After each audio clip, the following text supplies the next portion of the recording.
Okay, so in this video we're going to be reviewing episode 13 of The Walking Dead season 7 titled Bury Me Here.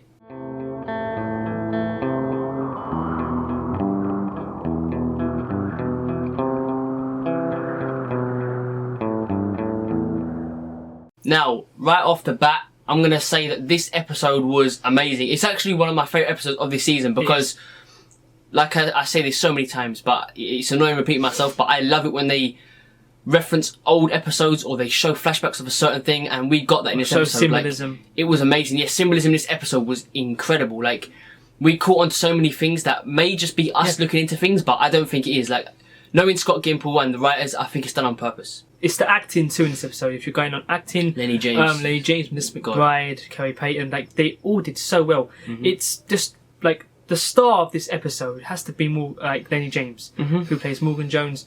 Is like I said this live reaction, the guy is just phenomenal, and he's underrated in my opinion. Definitely like, underrated. I know a lot of people do go on about him now, but if you like, even back when Clear was on, people were saying how good the performance was. It's not even in Walking Dead, it's other shows too. Yeah. I mean, he was in Critical and all that. He was in loads of other shows, been in movies. The guy is just amazing. So props to Lenny James, just amazing this episode. He was given like these facial expressions throughout the episode, and you could tell he was going back to Clear Morgan. You could tell he was going back into that mindset. And some actors can pull that off with just like the facial expressions, and he's one of them. So fucking amazing. That guy is talented. So this episode was the changing point of mainly Morgan's character, but also Carol's.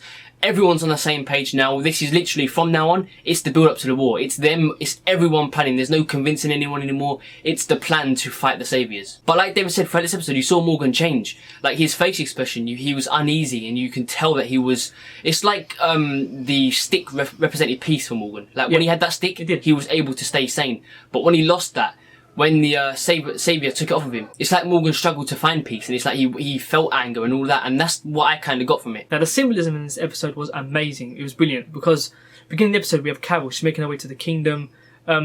She couldn't sleep. Basically, she had woke up in the night. Yeah, I think she knew that Daryl was lying. Exactly, she knew something was going on. I think she's feeling guilt too for not being there while all this is going on. Now, if you notice, she kills a few walkers with a one-way sign. This shows again later on in the episode. Yeah, and it represents there's only one way to go. Like that's the whole story, I guess. It's crazy how they put little things in like that, and I absolutely love it. It's all down to interpretation. But what our interpretation was, it showed one way for a reason. There's only one way to go. There's no like trying to get around this and try and figure out another way. It does go all the way into the Eastman and Morgan stuff too. I mean, now Morgan only has one way to go, which is why at the end of the episode he's sharpening his stick, which represents peace, into the spike. Yeah, so it's like he needs the war. Throughout this episode, he was struggling between his bad side, his crazy side, and his peaceful side. So in the end, he decided to, I guess, fuse them together. I guess you could see it as he has his peaceful side here. He has a normal, like basically neutral, and then he has like crazy. And he's decided to go in neutral. He's decided to sharpen his staff, so he's basically combining the two, if that makes sense. That's what I got from it anyway. It's weird. It's cool. It's really cool how he did it. There's a part in this episode too where Morgan picks up his staff and then a sharpened like stick. And it just represents the good and the bad. If you notice back in He's Not Here, it's just a flashback of him going crazy. Back when, he thought he lost everything. Before he found Eastman, he was using that spike, wasn't he? He was using that. He shoved it through someone's throat. He killed someone with it. And then, he met Eastman, and he was using this peace thing, and he was going to, all this Aikido stuff, But in one hand, he had the stick, which represented, how he used to be, crazy and stuff, and then in the other hand, he had, peaceful, the new Morgan. And it's like he was trying to balance between, it's like the devil on his shoulder and stuff like that, in a different way. It's funny, because we're all waiting for him to turn as well, exactly. And he actually did. He did kind of snap in this episode. Yeah, but now we know what Lenny James meant when he said, be careful what you wish for, because we saw Morgan Jones fucking choke a guy out and smash his head on the floor. Kill a guy again with his bare hands. Now, we also had Ben die in this episode. Kind of expected it because he was way too innocent. And I think that was actually the start of things, wasn't it, for Morgan? He had a little friendship there with him. But he even got Morgan a brand new, poster for his room. It was a canvas that he got.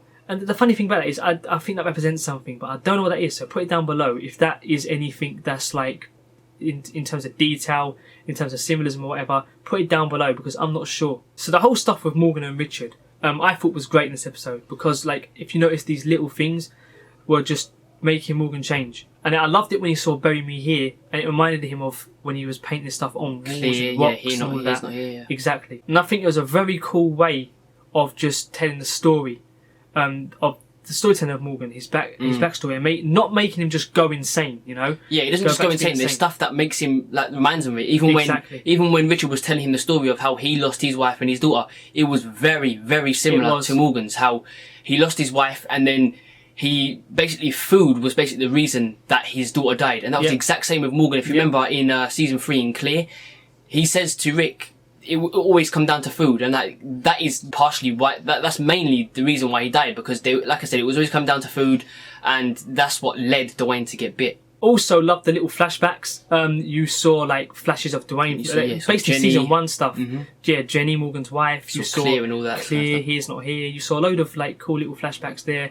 Thought that was great. I would have loved the longer one, but doesn't really matter, does it? Because it fit the moment. I love how it was all going so fast and he was going crazy. Thought that was shot great. And I also find it funny at the beginning of the episode, Carol goes to Morgan and she's killing walkers and with the one-way sign, and she's basically asking about the saviors. And I think obviously, like I said before, she doesn't really believe that there's something that everything's all peaceful. I think she knows, or she obviously knows Daryl better than anyone. I think when it comes to like emotion and everything. She just feels guilty for not being there. Yeah, I assume she knew that Daryl was lying. So you had that at the beginning of the episode, and then at the end of the episode, you had Morgan do the exact same thing, but going to Carol in that mindset. I thought that was amazing. How this episode had a lot of that.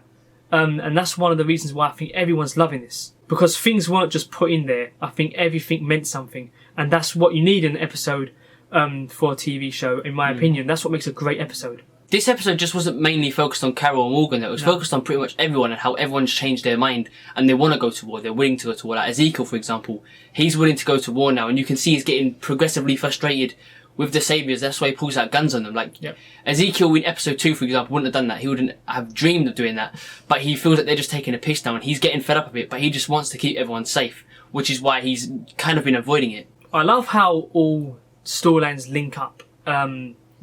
Ezekiel and Carol and Morgan and Ezekiel. I love how all of that links with some of the dialogue. If you go back and watch The Well and some just the episodes that are mainly revolve around the kingdom. Yeah, you will notice that it all goes, it's so perfectly, it all fits, it all goes round. And then by the end of this episode, we have that amazing shot. Just a few more things I want to address. In our video, in our live action video, someone actually posted, I can't remember who it was, something in the username is Michonne, that's all I remember. But someone said, like, I couldn't hear what Benjamin said when he was dying, and he said something along the lines of, when you hurt your opponent, you also hurt a part of yourself. Yeah. And this person that wrote in the comments also mentioned that that's what happened with Morgan. Like, when he killed Richard, he hurt a part of himself as well. Like, that was a changing point for Morgan. That is when there's no going back after that. There's no more, this life is precious. This is him accepting that you have to kill when you have to kill. And I thought that was brilliant. So credit to whoever put that. I'll try and find it and then put the username in the description. I also love the part where Morgan finally tells Carol about Glenn and Abraham. Like I said in live reactions, whenever I get a mention of Glenn, my heart just sinks and I got super quiet because I miss Glenn so much. I've been wanting Carol to be told about this for so long and she finally did. That was definitely a change point. We all knew that once she got told that, she would go to war. There's no question about it. That is one scene where Melissa McBride and A. James just so great. Because the look on Melissa McBride's face, Carol's face, when she gets told is just amazing. She always blows you away with just... I mean, it just made you upset when watching it. And while I was watching it, it's kind of hard not to tear up because it was like Glenn and Abe. Like, she's known Glenn from the start, from the very start, from the Atlanta camp. Before we even saw, like, pilot storyline-wise, I mean, they knew each other before that. They met there, you know, on the highway, I guess, at Atlanta camp. So it was just heartbreaking hearing that. And then after that, you had Morgan, who wanted to go exactly... I think he was going to go back to how he was before. He said he was going to go on clear walkers. And that's exactly what he started doing in He's Not Here, in the last season. The Morgan-centric episode. He started clearing walkers and then it sort of progressed from there. Like, was he going to go back to that way, or was he just doing that to, like, I don't know, a way to blow off steam, or, like, I don't know. I'm not really sure. He said he wants to go away, so... And then Carol convinced him, Carol tells him about the one way and all that, like...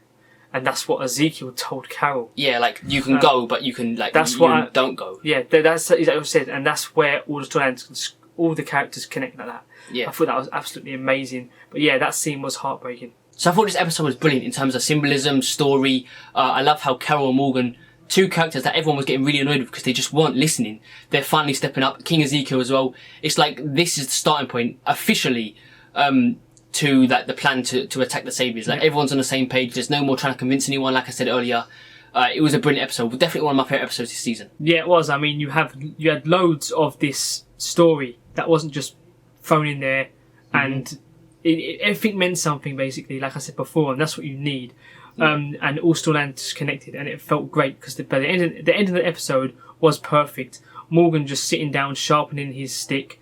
Have the door open as well. It's like one door closes and another one opens. That's what I got from it. Showing the door. That's what Eastman talked also about. Also everything gets a return as well. Morgan's gone back to how he was. Yeah. And it also plays into how the three communities were before the Saviors come along. Like that will return because everything gets a return. So yeah, brilliant episode. Let us know what you think down below about this. If you come up with anything, notice anything, that canvas that Ben gives to Morgan. Yeah, what means anything. I didn't really look into it much, but if you know what it means, then if it symbolizes anything, then drop it in the comments. But that's about it for this video. Leave your thoughts and comments down below. Hope you enjoyed. Leave it a like, share it around, and as always, cheers for watching.